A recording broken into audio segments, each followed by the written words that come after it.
नमस्कार दोस्तों, एक नई लर्निंग के साथ हाजिर हूं और आज के इस स्टॉक स्पेसिफिक लर्निंग में हम लोग जानने की कोशिश करेंगे एक फार्मास्यूटिकल्स वाले कंपनी जिसको हेल्थ केयर की कंपनी के तौर पे भी कह सकते हैं। ये कंपनी क्या करती है, जो प्लास्टिक के कुछ प्रोडक्ट बनाती है हेल्थ सेक्टर को लेकर के, मेडिकल इक्विपमेंट्स से लेकर के, जिसमें ये जो कामकाज करती है वो इसमें ज़्यादातर इनके पास एक्सपोर्ट्स का कामकाज है। कंपनी है पॉलीमेड।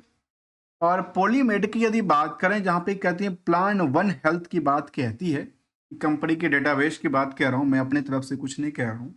ये कहती है द परसेंट एज एक्सलेंट और द एक्सलेंट की बात कहती है, सच एज क्योर को लेकर के, कंसर्न को लेकर के।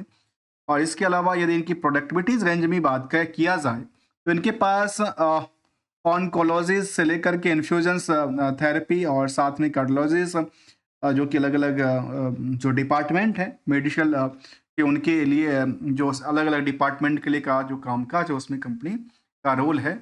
एक्चुअली यहाँ पे डेटाबेस के मुताबिक कहती है जो पॉलीमेडिक्योर जो कंपनी है वो क्या करती है, कहती है जो इंडिया बेस्ड एक मैन्युफैक्चरर है, जो कि एक्सपोर्टर के तौर पे भी कंपनी कामकाज करती है, जिसमें मेडिकल डिवाइसेस हों। Companies exporter plastic medical disposable and surgery device को लेकर के कंपनी कामकाज करती रही है।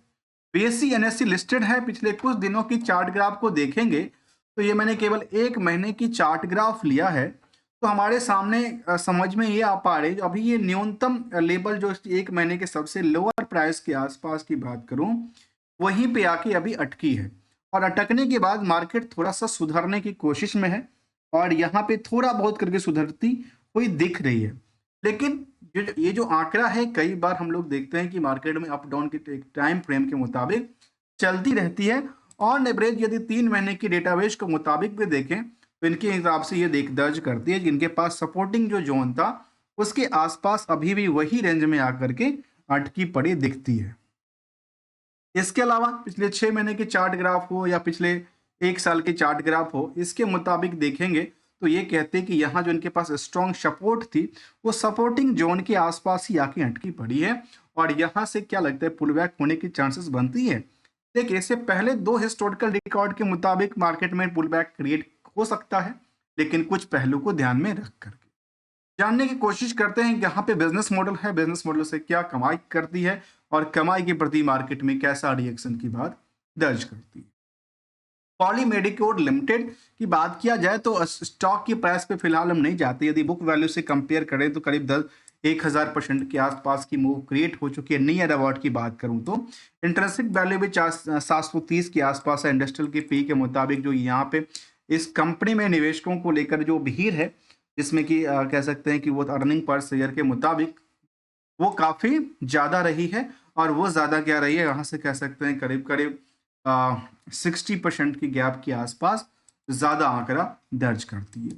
जबकि हायर टू हायर इसका जो स्टॉक की रेंज हुआ करता था वो करीब 3300 के आसपास था, लेकिन बॉटम में देखा जाए, सोचिए कहाँ 1361 रुपये की प्राइस चलकर 2500 से 3300 3400 के आसपास जाती है। मार्केट की कैप अच्छी खासी है। मार्केट कैप देखा तो करीब 25,000 करोड़ से ज़्यादा है। मैनिपुलेट करना उतना आसान तो है नहीं, लेकिन प्रमोटर कंट्रोल भी अच्छी खासी है। 62,000 करोड़, 62% की कंट्रोल की बात कहती है। डिविडेंड पे आउट भी कंपनी रही है। आरओसी की आंकड़ा देखा जाए तो 19 से लेकर के 23% तक की बातें कहती है। यदि करंट रेशियो के नंबर को देखें तो हमें लगा कि शायद डॉटफुल होगा, लेकिन डॉटफुल उतना बड़ा नहीं है, क्योंकि कंपनी अल्टीमेटली अपने ओवरऑल बिजनेस से 18% तक की कमाई को सेव करती है, जिसमें कि आउटस्टैंडिंग पार्ट को देखा जाए तो ये करीब 22% के आसपास आंकड़ा रखती है। डेट टू इक्विटी के बारे में कहते हैं 0.08 का, और करंट रेशियो के नंबर हमने पहले ही अवलोकन किया, जहां बुक वैल्यू के मुताबिक मार्केट में बहुत ज्यादा पिक पे है। ओवर वेटेज की बात आज भी करती दिखती है। क्या लगता है, ये यहाँ से ओवर वेटेज और बढ़ेगी या मार्केट थोड़ा सा ओवर सोल्ड आउट करने की कोशिश कर रही है? इसके प्रति देखा जाए तो इनका रिजल्ट पर्सपेक्टिव को देखेंगे कैसा आंकड़ा निकल के आती है। करंटली लेटेस्ट अपडेट की तरफ देखा जाए तो कंपनी ने अपडेट दिया था अपने कंप्लायंस सर्टिफिकेट को लेकर के। 10 जनवरी को उन्होंने ज्वाइंट वेंचर को लेकर के अपडेट दिया था। और ज्वाइंट जो वेंचर था उसमें कहते हैं कि joint venture agreement for the Empin for solar power project को लेकर के कंपनी अब जो है सोलर पावर प्रोजेक्ट पे कंपनी कामकाज करेगी।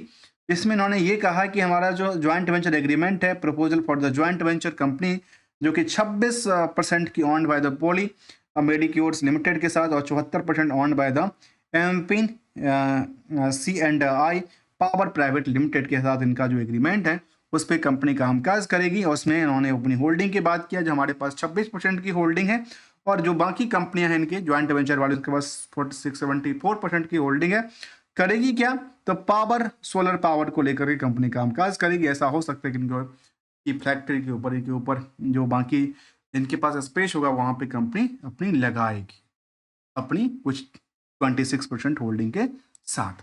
ये तो कुछ लेटेस्ट अपडेट की तरफ हमने देखा। इसके अलावा कुछ मार्केट की हिसाब से देखें तो क्या कहती है रिजल्ट के पर्सपेक्टिव से, तो यहाँ पे देखा गया कि last year and year basis के मुताबिक जो टर्नओवर है लगातार कंपनी की एक पिक पे है, हायर साइड में खुलती दिखती है।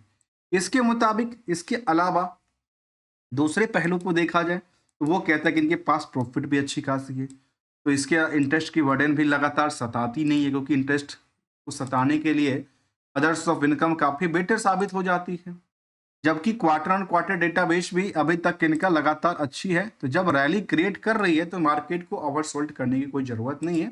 एक छोटा सा कहते हैं कि टाइम फ्रेम के बेसिस पे मार्केट में लगातार एक सेंटिमेंट क्रिएट होता है जो यहाँ पे लगातार बिकवाली करो, क्योंकि आजकल एफआई लगातार पैसे निकालने में व्यस्त हैं। ईयर ऑन ईयर बेसिस की ग्रोथ के मुताबिक सेल्स लगातार अपट्रेंड में है, प्रॉफिट अपट्रेंड में है, स्टॉक प्राइस अपट्रेंड में है, रिटर्न ऑन इक्विटी भी लगातार एक ही दिशा में जा रही है, अर्थात चारों एक ही दिशा के लिए तैयार, तीनों एक ही दिशा के लिए तैयार होती है। तो जो स्टॉक प्राइस है उसको तो ऑब्वियसली बढ़ना ही चाहिए था, लेकिन उसके प्रति रिस्क फैक्टर को जानने की जरूरत पड़ेगी, जिसको लेकर कंपनी में केवल नियरली 3 महीने के रिस्क फैक्टर की बातें कहती है।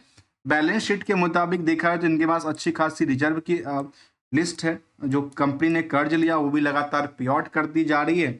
इन्वेस्टमेंट के तौर पे देखा जाए कंपनी लगातार इन्वेस्टमेंट को बढ़ा रही है, 1000 करोड़ तक से ज़्यादा के इन्वेस्टमेंट कंपनी के पास दर्ज करती है।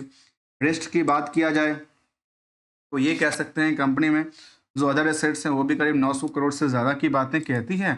और ओवरऑल यदि कंपेयर किया करके देखा गया तो हमने ये समझा कि अपनी बिजनेस से कंपनी 18% की सेविंग तो कर लेती है including the others of income, और 23-22% के आसपास आउटस्टैंडिंग पड़ी रह जाती है मार्केट में, जो कि 3 महीने में पैसे आ जाते हैं।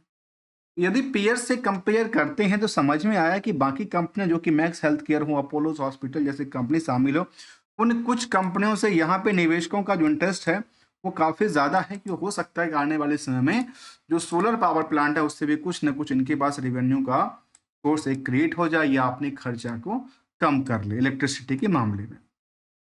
यदि नेट इनकम सोर्स की तरफ देखा जाए तो ये कह सकते हैं कि इस कंपनी में सबसे ज़्यादा नेट इनकम सोर्स की बात कहती है और वो करीब 18% से ज़्यादा की आंकड़ा दर्ज करती है। जबकि स्टैंडअलोन डेटाबेस के मुताबिक देखेंगे तो ये कह सकते हैं जो कंपनी के पास जो खुद का कारोबार है उससे भी करीब करीब नेट ऑपरेटिंग प्रॉफिट मार्जिन 34% करती है, साथ में नेट प्रॉफिट मार्जिन भी करीब 21% के आसपास आंकड़ा देती है। मतलब क्यू और क्यू के बेसिस पे मार्केट इनके पीछे क्या है, इनके पीछे काबू में दिखती है। तो मार्केट की सेंटीमेंट यदि गिरता गिरता भी हो फिलहाल के सिचुएशन में, इस तरह की कई बार मार्केट में गिरावट आती है, ऐसा नहीं कि पहली बार आती है, क्योंकि मार्केट में एक तरफ लोग खरीदने वाले होते हैं, दूसरी तरफ बेचने वाले होते हैं। मार्केट की सेंटीमेंट के बेसिस पे, ट्रेंडिंग के बेसिस पे, मार्केट की रफ्तार के बेसिस पे लोग खरीदते हैं, बेचते हैं और इसी से लोग पैसे भी कमाते हैं। और एक तरफ से एक के पॉकेट से पैसे निकलते हैं तो दूसरे के पॉकेट में भरते हैं। आइए जरा अगली कड़ी की तरफ चलें तो निवेशकों का इंटरेस्ट जाना जाए तो कंपनी में करीब करीब 30,000 से लेकर 40,000 निवेशकों का तादाद कहती है, जिसमें एफआई डीआई सबकी अच्छी खासी भूमिका है। आम प्रमोटर के पास चाहे आम पब्लिक की बात करें तो करीब 13% की होल्डिंग बच जाती है, जिसमें कुछ निवेशक की लिस्ट शामिल होता है। 1-2-3-4 लोग बड़े निवेशकों हैं जहाँ पे 1-2% के आसपास की होल्डिंग है।